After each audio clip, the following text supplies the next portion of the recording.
السلام عليكم ورحمة الله وبركاته. حبايبي عاملين ايه؟ يا رب كده تكونوا بخير وفي احسن حال. معاكم ام علي من قناة بيتي ومطبخي مع ام علي.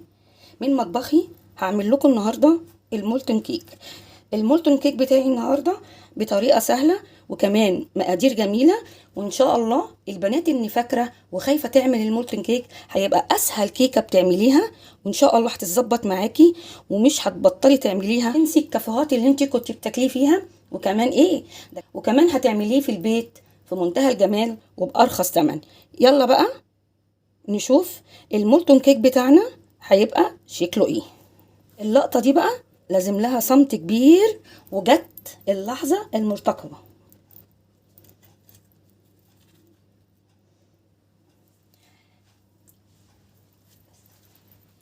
اوبا، شايفين الجمال؟ شايفين الروعة يا جماعة؟ شايفين المولتون كيك بتاعي؟ كده بقى قومي اعملي المولتون كيك بالطريقة بتاعتي وانتي مطمنة. قبل ما نخش بقى الفيديو عشان نشوف المقادير بتاعتنا، يا ريت تحطي لايك. حطي لايك جميل كده من ايدك الجميله. اللايك بتاعك بيفرحني وبيسعدني. وكمان لو لسه ما اشتركتيش في القناه، فعلي زرار الجرس على كلمه الكل عشان توصلك كل فيديوهاتي وتبقي من اصدقاء ام علي. يلا بقى بينا ندخل الفيديو ونشوف الوصفه الجميله، المولتون كيك الرهيب الجميل ده هنعملوه ازاي. كده حبايب ام علي هنسمي بسم الله وهنقول مقادير الوصفه بتاعتنا النهارده. طبعا النهارده انا هعمل مقدارين، يعني هعمل 2 مولتن كيك. انت عايزه تجربي ممكن تقسمي نص اي حاجه انا بقولها. يعني لو قلت لك 2 شوكولات مبشور هتبقى واحده، كوبايه زبده نوعها حلو هتبقى نص، وهكذا. خلاص يلا بقى نقول المقادير بتاعتنا كده بالراحه. 2 شوكولات بس يكون حلو ومبشور زي ما انتوا شايفينه كده، انا بشراه بشره كويسه عشان يساعدني لما اجي اسيحه مع الزبده. طبعا من نجاح المولتن كيك لازم تكون نوع الشوكولاته حلو. طبعا هنا انا مستخدمه شوكولاته خام، اتفقنا. هنا عندي برضو كوبايه زبده، لازم استعمل زبده تكون نوعها كويس وطعمها كويس عشان تديني طعم حلو في المولتن كيك بتاعي. هنا عندي 4 بيضات، هنا عندي كيسين فانيليا، هنا عندي زي ما انتوا شايفين نص كوبايه دقيق، وهنا عندي نص كوبايه سكر بودر. لو ما عندكيش سكر بودر ممكن السكر بتاعك بس هياخد وقت معاكي في الضرب. يلا بقى بينا نشوف اول خطوات المورتن كيك بتاعنا ايه. رايحه فين؟ حطي لايك، حطي لايك للفيديو واشتركي في القناه لو لسه ما اشتركتيش، وفعلي زرار الجرس على كلمه الكل عشان توصلك كل فيديوهات ام علي. اللايك بتاعك بيفرحني ويسعدني. يلا بقى عشان نشوف اول خطوات المولتن كيك. هنا اول حاجه هعملها عشان الكيك بتاعي ما يبقاش مكتومه، فطبعا هضرب البيض بتاعي في الخلاط. هجيب الخلاط عندي وهبدا ابر البيض بتاعي واحده واحده كده. هكسر البيض بتاعي واحطه في الخلاط. ادي التانية، ادي التالتة، ادي الرابعه. وهقفل الخلاط بتاعي كده وهشغله زي ما انتوا شايفين كده. هضرب البيض بتاعي لوحده ضربه جامده عشان الكيك بتاعي يبقى هش وجميل. مية مية. طبعا بعد كده طالما عندي بيض كتير يبقى هحط الفانيليا بتاعتي. بعد الفانيليا هنزل السكر البودر بتاعي، هديله ضربه حلوه برضو. بصوا انا دلوقتي هدي نبضات يعني اهو. ليه بقى؟ لان السكر عندي بودر فهيساعدني ان انا هضرب بسرعه. هبدا احط الدقيق بتاعي، رشه الدقيق عليه رشه ملح، وهضرب بقى ضربه حلوه.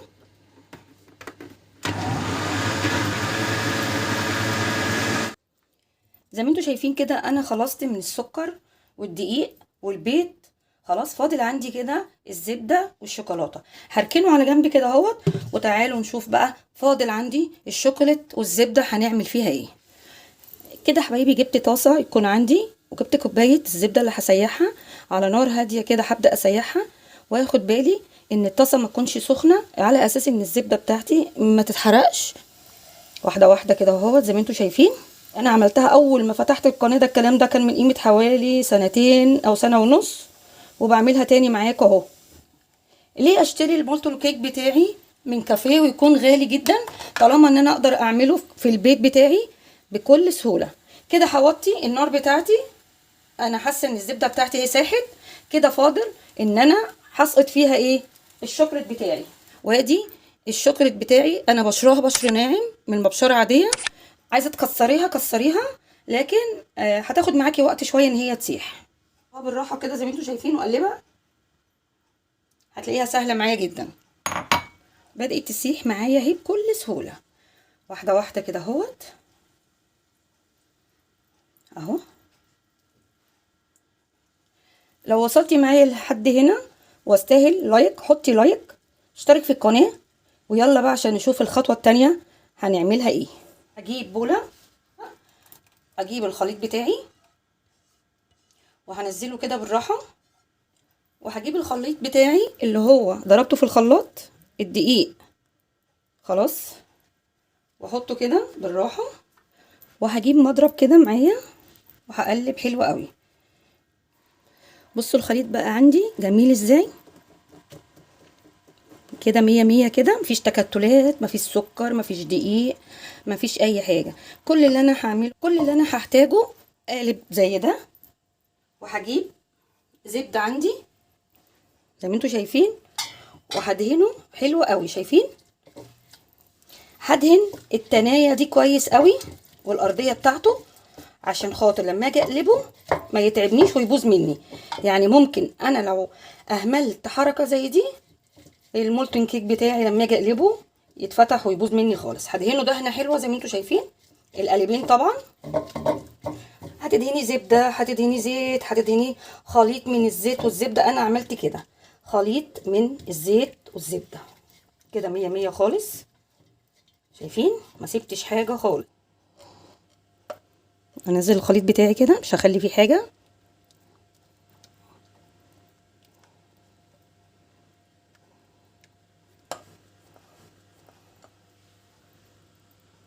ودخلت معايا اهو البولات الفرن. انا دخلته فرن الكهرباء زي ما انتوا شايفين على درجه حراره 180، وكان الدقايق من 10 دقايق لربع ساعه.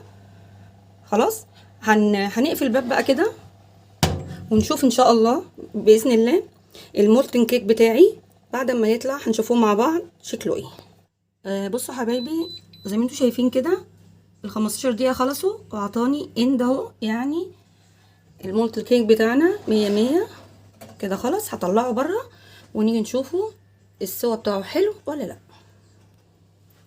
بصوا بقى حبايبي زي ما انتوا شايفين، بس انا مش عارفه امسكها عشان هي سخنه قوي. هي لازم تكون متماسكه من الجناب كده، ومن هنا تكون طريه، يبقى هي كده استوت حلو. يعني حسب البوتاجاز بتاعك، وكل واحده فينا عارفه البوتاجاز بتاعها النار بتاعته ايه. انا بس هفك التشابك ده اهو كده اهو بالطريقه دي. اتفقنا؟ بصوا هي سخنه جدا، فهحاول كده اهو تقلبها كده بالراحه معاكم. بسم الله الرحمن الرحيم. كده هشيل بقى القارب بتاعي.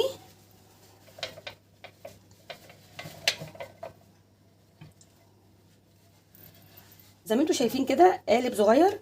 ممكن ان انتي تجربي في واحده اللي هتقولي انا لو عملت كميه اما اجي يعني اكلها، فالشوكولاته طبعا هتجمد، شيء طبيعي. عندك فرن بالكهرباء ممكن تفتحيه وبعدين تقفليه وتدخليه فيه، هتبصي تلاقي الشوكولاته تسح تاني.